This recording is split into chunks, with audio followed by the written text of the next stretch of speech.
Hi, I'm Wanda with Jimmy Branch Homestead, and today I'm going to finish planting my summer garden. So this is part 2. If you haven't seen part 1, please go back and watch it in the playlist.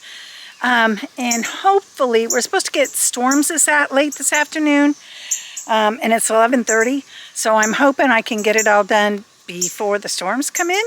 Maybe they'll miss us, who knows. So the first thing I'm going to do is plant green beans. Now, I did start some in the house, so I'm going to plant those at the other end of this row. But the first thing I'm going to do is basically burn some more holes in my weed fabric.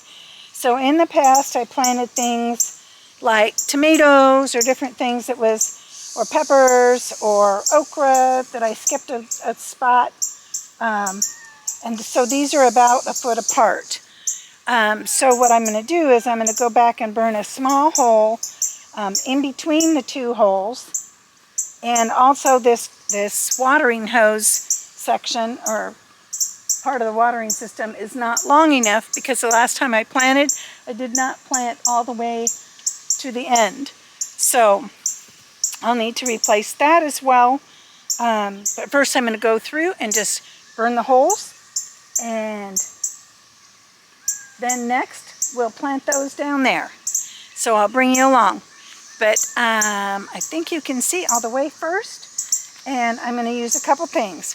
So the first is this little butane lighter that's refillable, and I love the long slender one just because it's easier with my hands.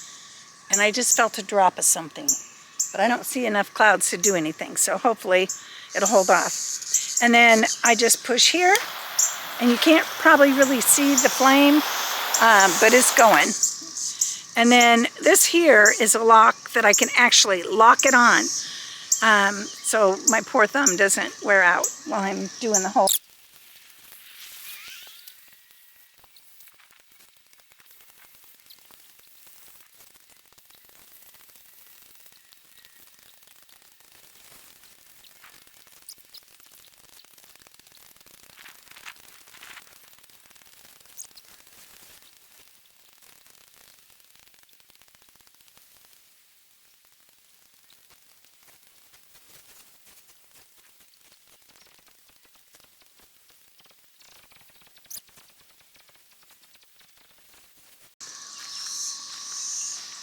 Okay, so I've melted holes all the way down, and this will work for anything that is planted 4 inches apart, mainly like your peas and your green beans. So let's say next year I want to plant something different in here that's bigger. I'll just run a strip of the weed fabric over the top of it and burn new holes at the intervals I need. Or I could just patch individually the small ones I just added, but I just find it easier just to put a strip down and then put them where I need them. So next up, I'm going to use my drill with this attachment. This is like a 2-inch auger, and you can get these at Home Depot, and I'm sure you can get them on Amazon, so I'll try and remember to check and put a link to them. But they also come in 4-inch. You might have noticed that I had some 4-inch holes in here for when I'm planting bigger things like tomatoes or peppers. I typically use the 4-inch one. So you need to make sure when you're burning your holes that you're burning the holes big enough for the auger you're going to use. And what this does is it's going to help me to loosen the soil and dig it up so that I can amend it with my fertilizers and such in here, and then I can plant, or I can add the fertilizers and such as I'm going. I'm also going to get some compost out of another bucket to add to this as well. So first of all, I'm going to go and use the auger.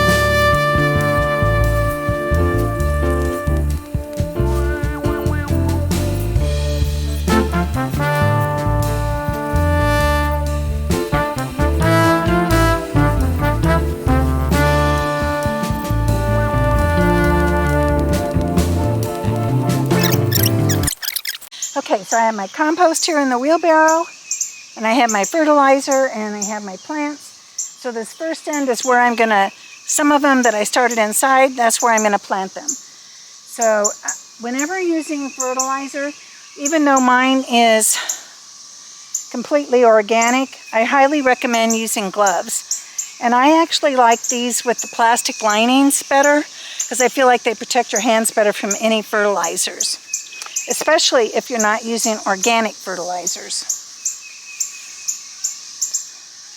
But your skin can absorb these, so that's why I like these gloves. And they come in different sizes. I have very small hands, so even the small is a little bit too big for me, because I have very short fingers.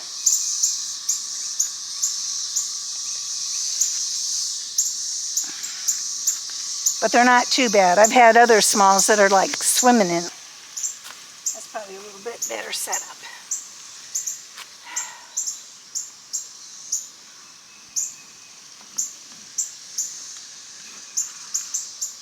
So I'm going to put about a tablespoon or so of fertilizer in here. And oh, by the way, what I use is the 10 to 12 inch bag. I don't remember how much it is. I put a bag of the rock phosphate in it, a bag of the blood meal in it, and a bag of the earthworm castings in it. And then I mix it all up. And it's a great food for your plants. So I always like to feed them when I'm planting, and then I come back periodically every couple weeks or so and feed again. Now your brassicas, they take a lot of fertilizer, so you'll need to come back more often. Okay, so now I'm going to have to get this out a little bit to plant my plug in here. That's the only thing I don't like about these that are in a long tray. You got the whole, at least a half a tray that comes out at once. Okay. We're going to put this one that keeps coming out of the dirt in first.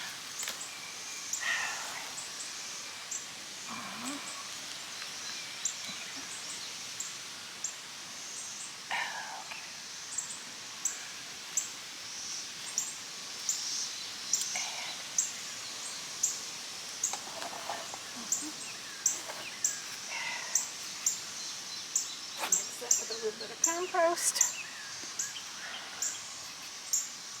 so our plants get great nutrients.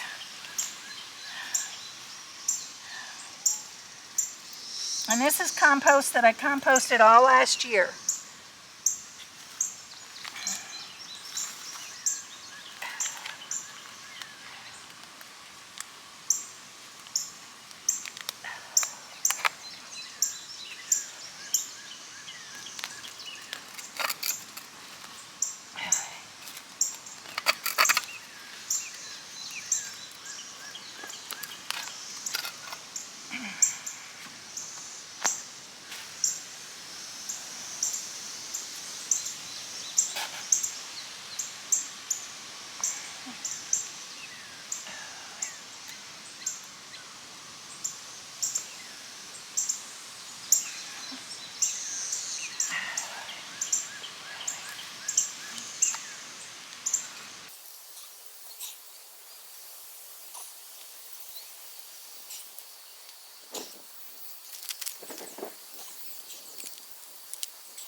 Now when these get taller, I'll kind of tie them with this plastic tie to get them started up the trellis here. And these are just 16-foot cattle panels that we use.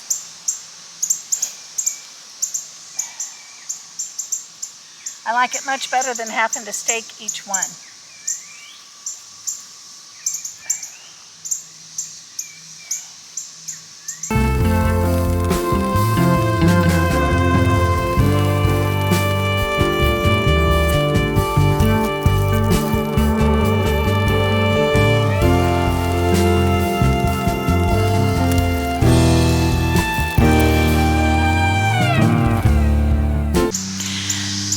Okay, I got all my seedlings planted. Hopefully I'll show you in a moment.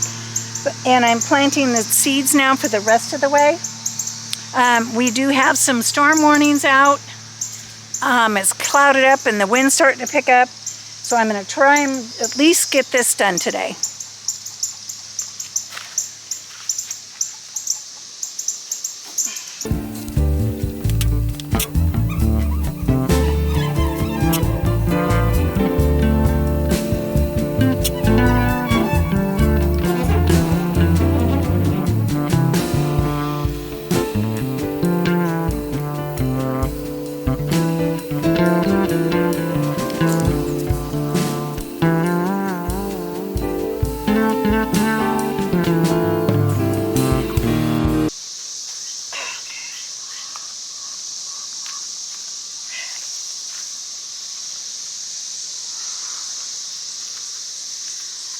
Okay, there's a few other things. As long as it's not raining or the wind blowing terribly hard, I am going to try and get done and I'll bring you along. So give me a moment to set up.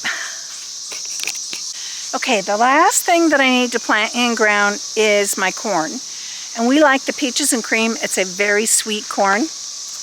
But this is the first time I've actually grown it. My husband grew up. That's what his grandmother always grew. And I was a little surprised.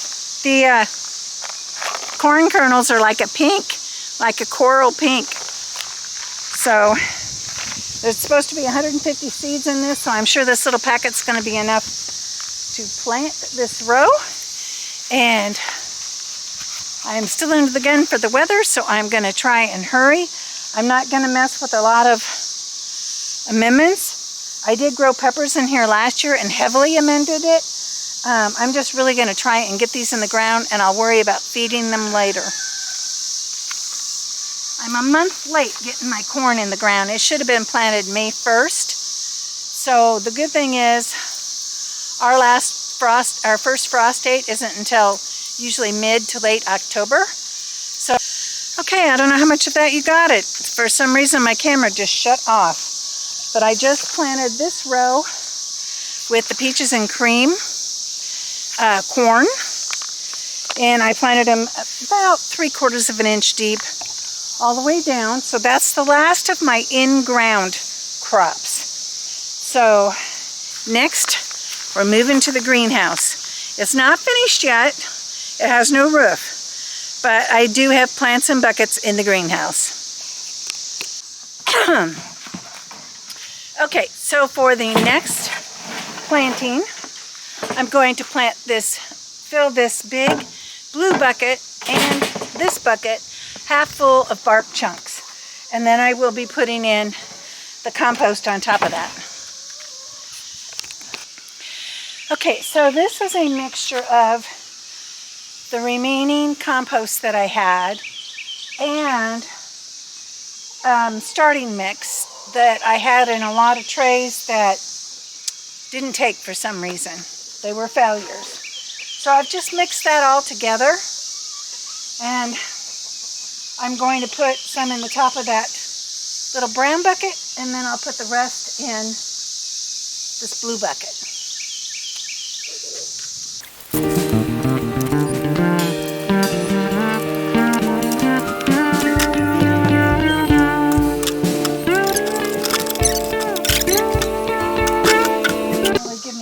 As much as I wanted in here, but it'll have to do.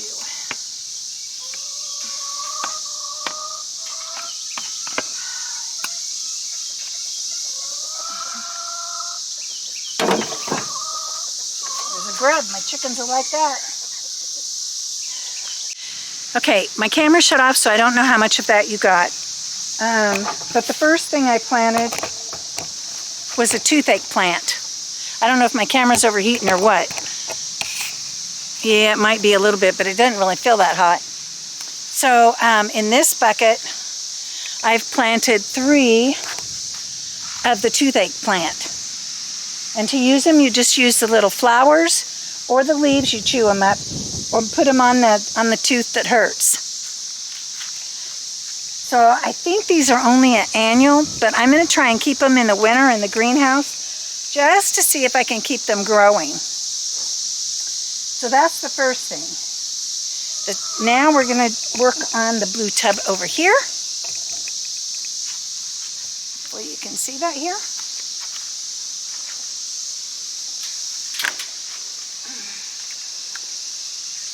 These are really needing transplanted too.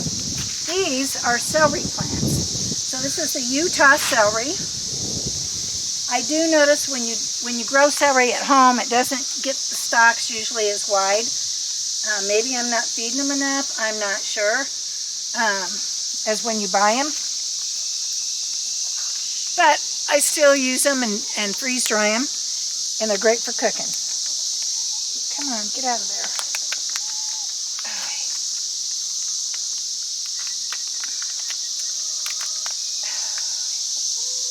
Come on, Sam. There you go.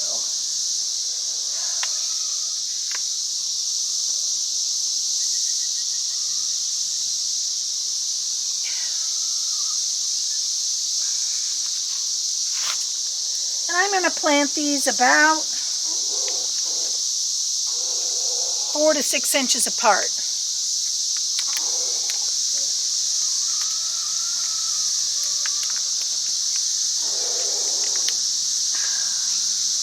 Yeah, they need it transplanted too.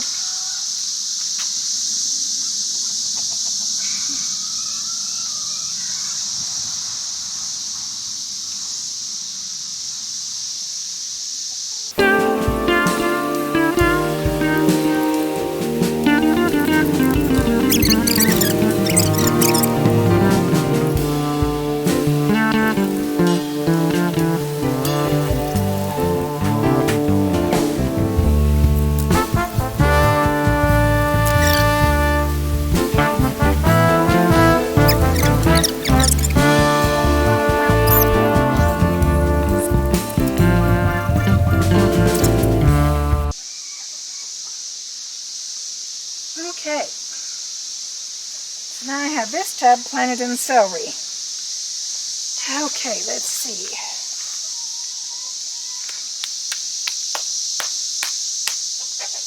The only other thing I have left to plant in my summer garden is tomatoes, and I'll kind of bring you along.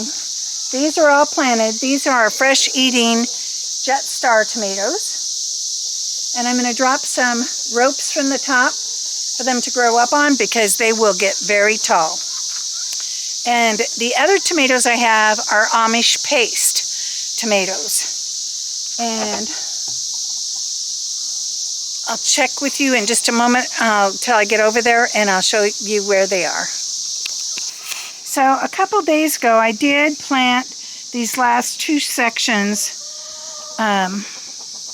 of this raised bed. So these 3 here, there was another one there, but the squash bugs already got them, are zucchini, and they're looking pretty darn pathetic. So I might have to look and see if I can find some at the store or the nursery to replace them. Actually, this one doesn't look too bad. It's just not very big yet. And these were started from seed and then brought out. I mean, this could come back. This one looks healthy right here, and it looks like it's getting a new leaf. But this one looks pretty, bad. The squash bugs have got to it. So yes, I need to get out here and weed again. That's the thing I love about the weed block, and I didn't put it in my raised beds. I didn't have any trouble last year, but I definitely have lots of weeds this year. And I forgot to cover them up with weed block for the winter, and that's probably part of the reason. And then this here is my yellow summer squash, and I also started them from seed. They were desperately needing to get planted, so I need to get them fed. I don't think I fed them when I planted them. I just got them in the ground because I needed to get them in. And so I'm keeping a close eye on them because I don't want the squash bugs to eat them all up. And then over here, these are tomatoes yet that I have to transplant. These are like 1-gallon buckets, and they are not big enough for the tomatoes. You can see they're pretty spindly. Yeah, it needs tied up, but my idea is putting them in the buckets, then putting them on the tomato cage here, and putting them up against the fence. So when it comes up and over, I can always, hopefully, put them along the fence. These here are all Amish paste. All the ones outside the greenhouse are Amish paste. Now you can see the ones that I've planted in the blue buckets and I fed, they look so much better than the ones that are in the 1 gallon buckets. And they have, most of them have blossoms on them already. Yeah, see? Oh, this one's got tomato on it. Look at that. I hadn't noticed that. Let's get that in the cage just to kind of help it stay. But see, these, even though they're sitting in blue buckets, I haven't got them transplanted yet. I need to get these buckets filled halfway with the bark, and I need soil. And I don't have any soil, and I just used the last of my compost. So I'm going to have to haul a load. We've had a lot of storms going on, so that hasn't worked too well. Oh, look at that. Even though it's in the bucket, it's got some blooms and some tomatoes coming on. This one does too down here. So think of how healthy it would look once I get it in the pot with more dirt and fed. Oh, and here comes the rain. It's starting to sprinkle.